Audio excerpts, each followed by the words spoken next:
জি, আপনাদের আজকে সবার ফ্লাইট। জি, জি। আপনারা সবাই কোথায় যাচ্ছেন? সৌদি সৌদি আরবে। আরবে। আপনাদের ফ্লাইট শিডিউল, ট্রানজিট এভরিথিং আপনাদেরকে অলরেডি জানানো হয়েছে। এখন আমি গুরুত্বপূর্ণ একটা টপিক নিয়ে আপনাদের সাথে আলোচনা করব। আপনারা আমার সাথে একমত কিনা? জি, বিষয়টা হলো প্রায় সময় দেখা যায় কফিলের বাসায় কাজ করা অবস্থায় মেয়েরা হাউস থেকে পালিয়ে যায়। সেটা আমাদের বেশিরভাগই বাঙালি ছেলে বা আদার্স তাদের ভাষা বোঝে এরকম অনেক ছেলেদের প্রবঞ্চনায় পালিয়ে যায়। পালিয়ে যাওয়ার পরে হয় কি, মেয়েরা নিজেরাই বিপদে পড়ে। ইচ্ছা করলে একটা মেয়ে পালিয়ে গেলে, সে যেই বাসা থেকে পালিয়ে গেছে সেই মালিক তার বিরুদ্ধে অনেক গুরুতর অ্যাকশন নিতে পারে।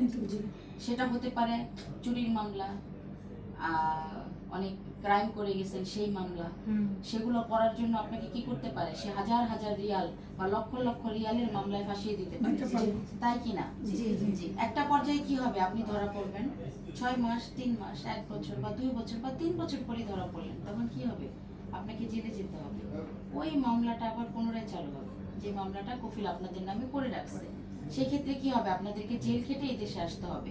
কিছুদিন আগে একটা মহিলার নিউজ দেখছিলেন, সে 13 বছর জেল খেটে আসছে। তার কারণ ছিল কি, সে সৌদি আরবে যাওয়ার পরে বাঙালি এক ছেলের প্রবঞ্চনায় সে বাসা থেকে পালিয়ে গেছিল। সেই ছেলের কাছে যাওয়ার পরে সে কিছুদিন ছিল, তারপরে সেই ছেলেও তাকে আর রাখতে পারে নাই। সে বিভিন্ন জায়গায় পালিয়ে টালিয়ে কাজ করছে, করার পরে ধরা পড়ে তার নামে 1,60,000 রিয়ালের মামলা হয়েছে। তারপর 13 বছর জেল খেটে সে বাংলাদেশে আসছে। তাহলে কি 13 বছর তার জীবনে আর কিছু আছে?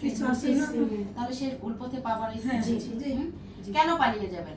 বাসায় কোনো প্রবলেম হলে আপনি যাদের মাধ্যমে যাচ্ছেন তাদেরকে জানাবেন, তারা আপনাদের প্রবলেম সলভ করবে। বাট পালিয়ে যাওয়ার মতো কোনো সিদ্ধান্ত নেবেন না। যদি আপনার কোনো সমস্যা হয় সেটা সলভ করার জন্য আমরা আছি। বাট নিজেরা নিজেদের জীবনের উপর রিস্ক নিয়ে কখনো এই ধরনের কাজ করবেন না।